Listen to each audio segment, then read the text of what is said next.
Some have cycled, others have walked, others have crawled as a heatwave hit Joburg. Very few have opted still to take their cars into Sandton as part of what they're calling Ecomobility Month. It's kicked into gear. This is the Moneymakers. I'm Bruce Whitfield. Tonight we speak to Christine Walters, the Mayoral Committee member for Transport, about, I don't know, some people are calling it chaos, other people are calling it, come on, it's all being taken in their stride. This Ecomobility Month sees some roads in Sandton, I don't know, closed down slightly, opening pathways for bicycles, opening pathways for public transport in an attempt to figure out what the future for an increasingly congested hub of Sandton looks like. Christine Walters, how's it going so far? No, it's going well. We've had teething problems that we couldn't manage. I think what sort of things have gone wrong? Well, the first day, Gautrain had an overwhelming number of people just queuing for cards.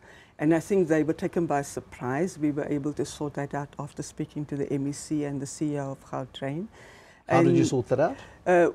What they did was they were able to put, first of all, the Gautrain CEO and the agency actually committed with the MEC to put on extra carriages in the morning. So the peak hour received extra carriages and extra trains. So they were able to take the capacity.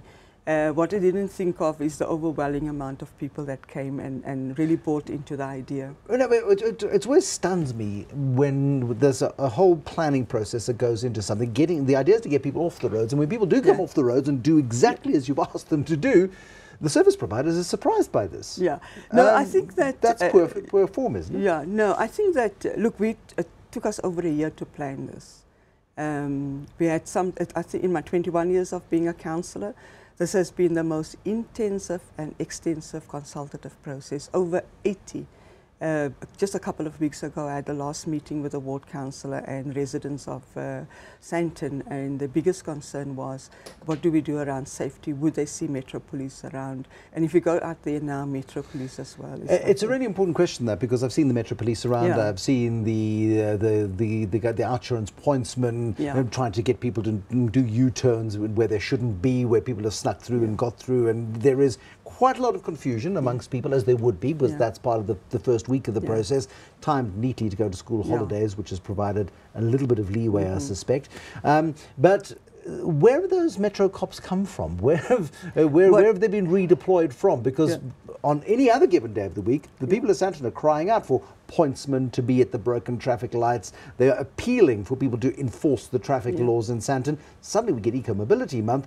Suddenly the law enforcement officials are here. Yeah, we don't have oversupply, because we're not going to deplete the city of law enforcement officers.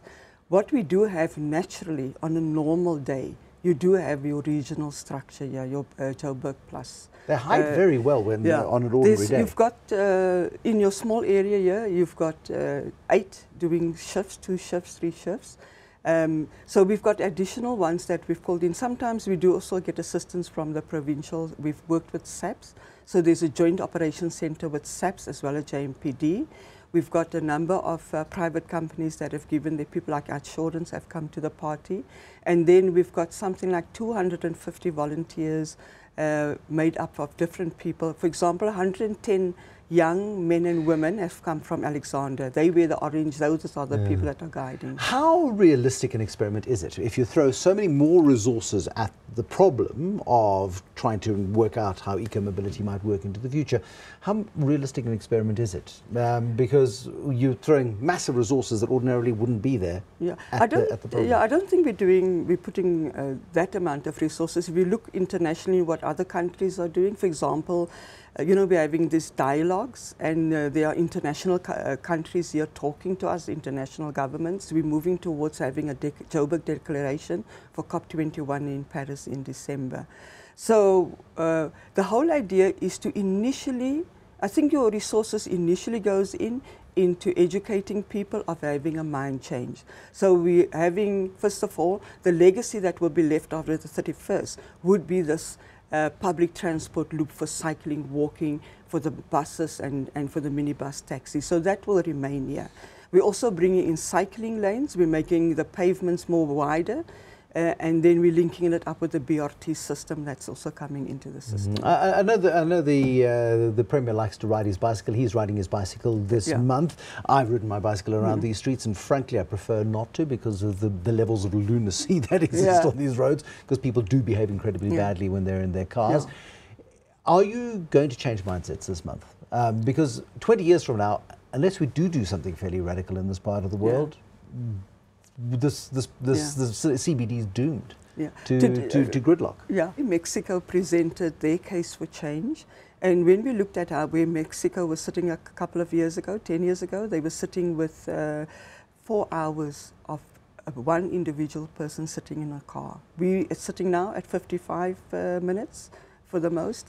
So in some cases, even just going from the CBD into Braamfontein could take you 1.5 hours, depending on which day of the week you are. Why did you choose Sandton and not the CBD? I mean, Sandton is the economic hub. It is the centre of sport executives. It's the centre of wealth. Why not do it in the CBD, which to my mind has probably got a bigger problem right now than Sandton does? No, I think that we have to be realistic. If we've got something like over 75,000 cars coming through Sandton and parking in Sandton. We've got something like 100 to 150,000 people coming into Sandton. And if we don't do something, because this is a square mile, it's the richest square mile in Africa. And if this is the economic hub, then we have to protect it. So you can't have that amount of people. We have a growth of 3.4% every year coming in. So we can't have more cars, we need more people, but there's also the whole issue of equality. You know, we've got over 10,000 people walking from the poorest township right next to Sandton, Alexander. So we've got 10,000 people coming in every day. Those are workers. We've got something like 100 cyclists every day. These are ordinary men and women cycling from Diepsloot, having to come through here. So you really have to make sure that there's equality. We also have to look at climate change. We can't ignore the fact that we've got 60%, 57 to 60% gas house emissions in the city. You know. But why did you choose Sandton as opposed to the Joburg CBD, where I suggest you've got a bigger congestion problem, courtesy of gridlocked streets, defunct infrastructure in terms of the traffic lights? I mean, one traffic light goes out in the Joburg CBD and the place comes to a standstill. I think that Sandton is a worse case scenario than the CBD. We've done our scientific traffic engineering studies, and we've also met with the Sandton Business District. So initially, when people were really up in arms and apprehensive about this, we started over a year ago starting to consult people, having this conversation. And out of that conversation and those public meetings, we then developed what we call the Sandton Master Plan, Transport Master Plan. And that indicated that if we didn't do something very fast, we could be sitting with problems. What makes this sustainable? At the end of this month, the road's open again and everybody goes, oh, thank goodness it's over. Yeah.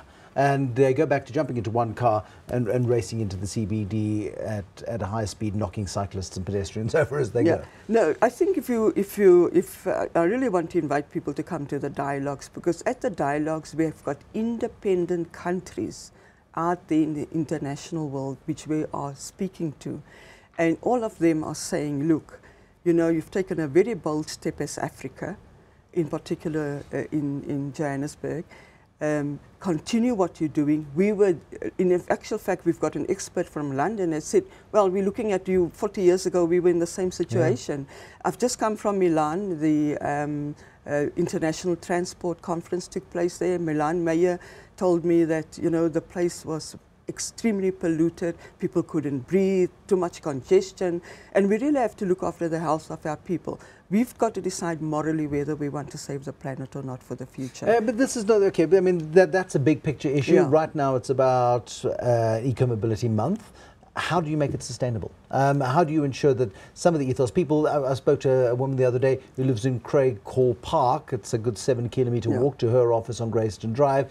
When she heard about Ecomobility Month 2 or 3 months ago, she started walking. She's now much fitter, much more sprightly. She does the walk in the same amount of time as it was taking her to drive because of the congestion at the time she was driving. And she's really enjoying it. She's committing herself to that change. How do we get more people to go, you know what, I can walk or I can ride, or I can take some public transport? Well, I think that if you analyse, we're busy analysing our figures at the moment to see how many people have gone to the park and rides. We also it was minimal on day one. Yeah, we had over 300 people. That's nothing. I mean, relative to the tens of thousands who come in. For us, one step at a time, if we could just change one person, it does help us. The figures are coming in.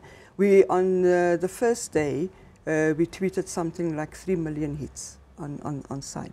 So I think the whole issue of getting people just to talk about it, that is the main aim also. All hell breaks loose, of course, on Monday when the schools go back. That's our second phase. And that's phase 2. Yeah. What you've learned in what you're learning in week 1, can you apply that to week 2 to minimise the what could be quite a horrendous impact of more people? Yeah. What we've done is we've actually taken Metro Police down onto the ground and explained to them the counter flows. Because I think for the first 2 days they were confused around the counter flow lanes. So we're now basically saying, no, when you direct the traffic, this is what you need to do. So I think the management of the traffic is quite... The Executive Director for Transport for the City of Ekurhuleni came in from Westgate. And she said for the first few minutes, the bus was in the main traffic with everybody else, mixed traffic. And the minute they hit the dedicated lane in Randburg, it went smoothly. And she couldn't believe that she was here within half an hour. No, the people who've used the public transport say it's absolutely wonderful. Yeah. Just for the record, you got here today how? I came by, I came here. You came by car, didn't you? Yeah. You came by car? Yeah, I came by car because a simple reason, somebody phoned me and said there's an interview in 10 minutes and I need to be here. I'm 65, I can't walk that fast. I can walk, I love walking. Christine Walters, the Mayoral Committee member for Transport in Gauteng, thank you so much for coming and thank you for watching. Christine Walters, she likes her cars. She's 65, you know. You wouldn't believe it, not for a moment. I love cycling and I love walking. So do I. I just don't like being forced to do it. That's it from the Moneymakers and the Walkers for this evening. Till tomorrow. Bye-bye for now.